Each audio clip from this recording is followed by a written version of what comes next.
Yes. Okay, awesome. Okay, so we are back with another episode of Socratic Gamers. Sid, Vish, and me. And I just Me? me And BJ. and BJ, myself. I just wanted to jump on here really quick, just for like a short session, because I want to get Sydney's opinion on something. So, okay, you know how meditation, right? We often Sorry, I like didn't catch that word. meditation. Meditation. Okay. Meditation. So meditation is often described in many different ways, correct? Yes. Yeah, so there's like mindfulness, which people think is meditation, but it's more like awareness, right? Then there's meditation itself, which is like not like no mind. It's sort of like things are happening, but they're like white noise, right? Interesting. Like, oh no, like so you can observe your thoughts and you can watch them, right? And that's mindfulness, because you're being mindful of a thought. But if you let go of that attachment, then you're just observing without judgment, and it's just happening, right? It's like white noise. The thought's just there. It's not affecting you, right? I didn't understand that white noise comparison. That's why. Oh, I get it now. You agree? Now that you've explained the whole thing, yes. Okay, awesome. Yeah, I do agree with that. Okay, of meditation. It's called Samadhi, okay? All right, so they say object and subject become one. What does that really mean? Object is like what you're seeing, and subject is you. So when you've dissolved the observer, so it's like, who is the one watching myself observe this conversation with you right now, right? The mindful one. Once that one dissipates, then object and subject have become one, and then you're in a state of like total presence or samadhi, right? You're not even, there's no one there to have the experience, correct? Like that's like the definition of it. There's no one there to have the experience Of samadhi. So like you don't, it's almost like, all right, so I describe it. There's no identification of self when you're in samadhi. Exactly. So even but the there white is an experience. there is an Would you experience. consider that an experience? Right. There's an experience. You're experiencing something, but no one's there to observe the experience. The observer's completely gone. Right. So I like to say it like a dreamless sleep of awakened non-sleeping, because you're like sleeping, but you're not really sleeping. Okay. Okay. So you agree? Does that make sense? The sleep.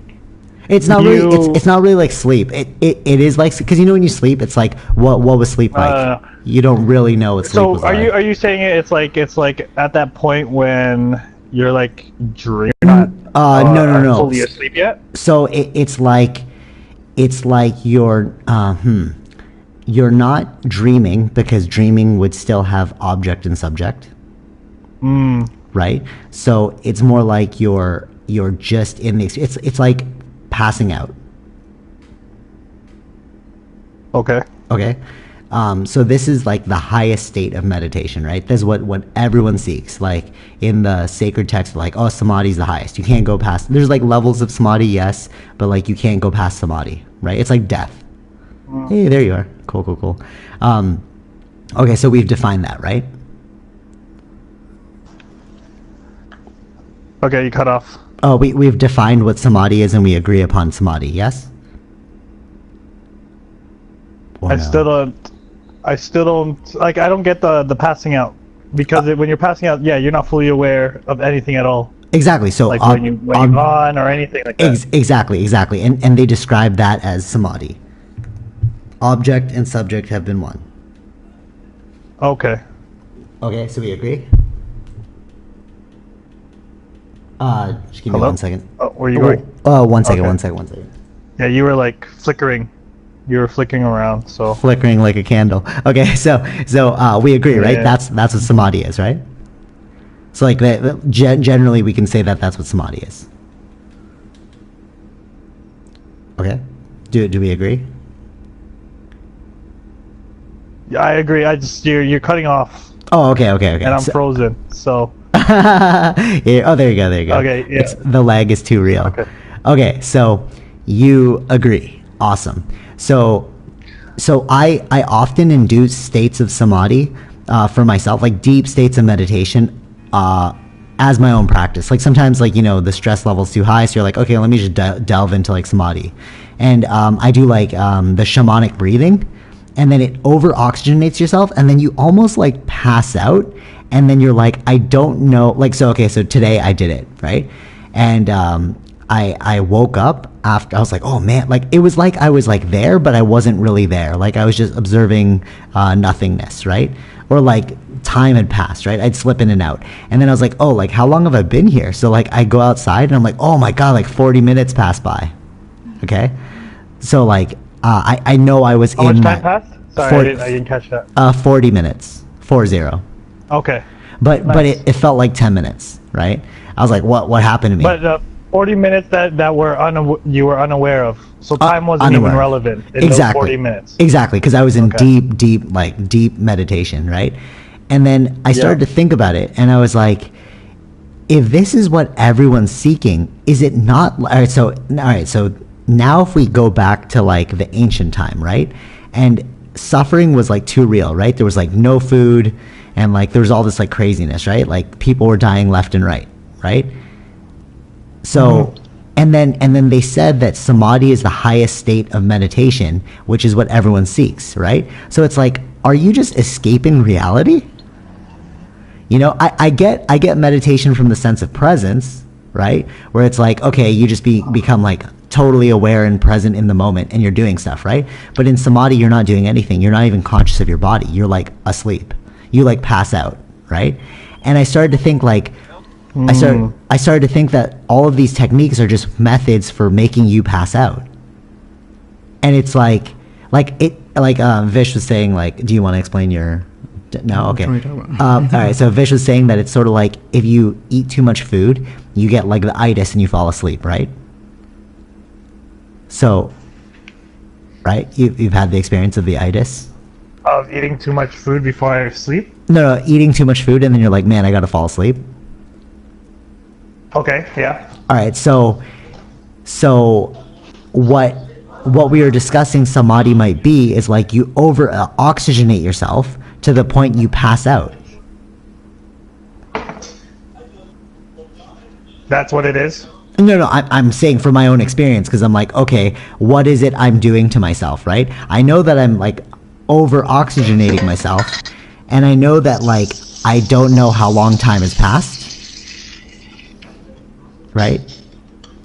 And like, and from that I'm just gathering like, did I just make myself pass out and call it meditation? Oh. Right? And so then that's the question. How do you even know that you've even hit it? No one will actually know then. Exactly. Nobody knows what samadhi is. It's just this state that everyone talks about that's like a very similar description that everyone else has, right? And it's like, okay, I've been there. Like reading these texts, I'm like, yeah, I've done this to myself. But it's like, is it just like an escape button? You know what I mean? Is it like these people were suffering so greatly in their lives that they turned to yoga to find escape. And in finding escape, they created this thing that just made them pass out. Okay, buddy, you're cutting off completely right now. So they created an escape. They've created an escape. So like what I'm saying is like if you live in a world of complete suffering, right? Because it's like you're poor. Yeah. Okay, in a world of complete suffering, you create this thing called samadhi, in which you pass out. And you just pass out. And it's like, if that's true, the whole point is pass out is to escape your suffering.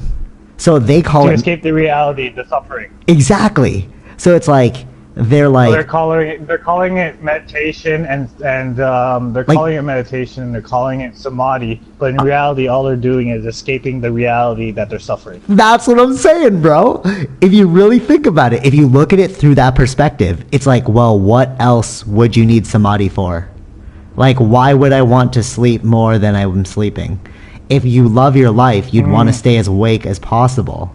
But it's only the spiritual people that run away to the mountains who can't deal with life because it's too much suffering that they create this thing called samadhi in order to escape their suffering. It's no different than getting drunk or getting ultra high or playing video games. Oh, you died. Oh, you just entered into your own state of samadhi, bro. Yeah, there it is. But you know what I'm saying? So then if that's true, I get that. right? And so is it like, what are people like? Because I get that. That makes total sense. Makes total sense. But right? how about other people that? But how about like maybe that's one group of people or experiences, but you can't say that that's for everyone. Totally. Like Okay. Okay. But So how about the people that practice the acceptance? Right. of that suffering? So totally, 100%. So that's why in the Tantra books they talk about whoever's still meditating is kind of silly. They say like do away with meditation, like you don't need it anymore. And it's like, yeah, because your whole life has become a meditation. You've accepted where you are in life that you can just move through it. Yeah. Right? Tantra comes after the yoga, after the meditation. First you learn how to meditate, so you know how to disassociate, you understand what mind is, and then you go into a tantric state, which is like you can awaken to a new life and then change your life to how you want it to be. So it's like we're all getting stuck in the meditation state, right? We're all trying to liberate ourselves and not realize who we really are. You know what I mean? Well, isn't it the whole marketing that you'll find yourself if you achieve these things? Totally. Again, it's like who's the one saying all of these things? Who's like putting these into frames of reference? But what's crazy if you think about it is what's crazy if you think about it. All right, last topic, because I gotta go. Buddha, right? Buddha was just a person who was like PTSD. Like he spent his whole life escaping suffering, and then one day he saw like a dying. What was it, like a dying man or something? Yeah. Somebody dying, and he had like a whole mental breakdown. He's like, oh my god, life is not permanent, because like his father spent his entire life like shielding him, right?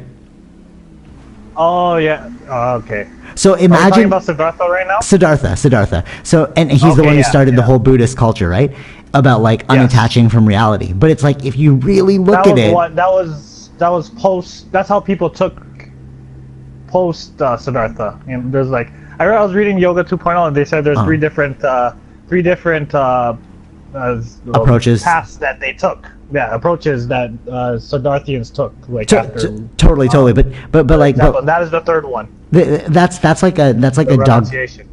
Totally. That's like a dogmatic sense, though. Like, if we look at Siddhartha as a psychological profile of a person, he's just a person that went from like 0 to 100 too quick, and then he had a mental breakdown.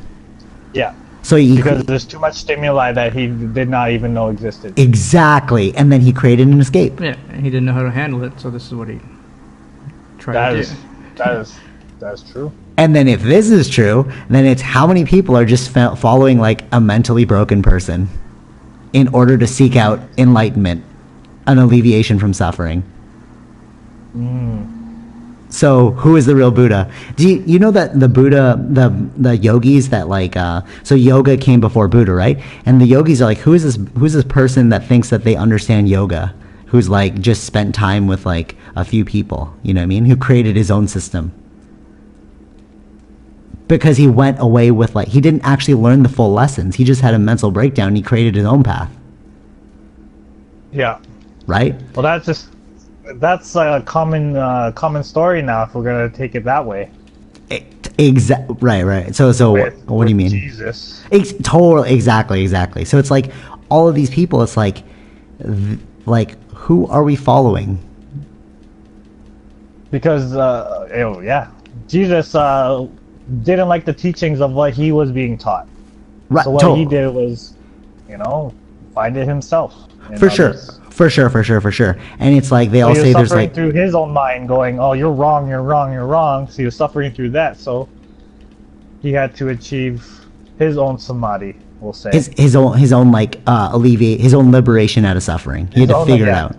Exactly. Yeah. Right? He had to liberate himself from his own suffering.